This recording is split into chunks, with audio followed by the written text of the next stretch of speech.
Hello বন্ধুরা, সবাই কেমন আছে? সবাই নিশ্চয়ই ভালো আছে, আমিও ভালো আছি।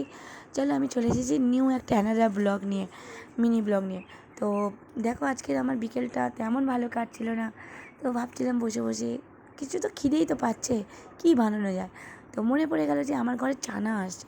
তো চানাগুলো তো ভিজেছিল, আমি ওভেনটা জ্বালিয়ে ধিমে আঁচে চানাগুলোকে ড্রাই করে নিলাম। তারপরে ওতে আমি একটু বাদাম দিলাম, তারপরে আমি একটু লবণ, একটু লঙ্কার গুঁড়োর একটু গরম মশলা দিয়ে ভালো করে নাড়াচাড়া করে নিলাম, একটু ফ্রাই করে নিলাম।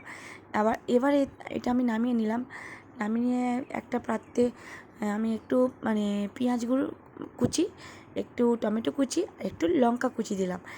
দিয়ে এতে আমি একটু সামান্য তিল দেবো, তিলটা দেবে একটু স্বাদের জন্য, ভালো লাগে আমার। তোমরা এতে দিতেও পারো, নাও দিতে পারো। এতে তোমরা ধনিয়া পাতা দিতে পারো, ধনিয়া পাতা যেহেতু আমার ছিল না আমি দিতে পারিনি। এবার আমি লেবুর রস দিয়ে এটাকে ভালো করে মিক্সড করব।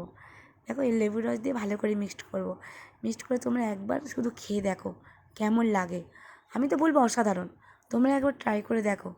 তো করতে পারো ট্রাই। তোমাদের ভিডিওটা কেমন লাগলো অবশ্যই কমেন্ট বক্সে জানিও।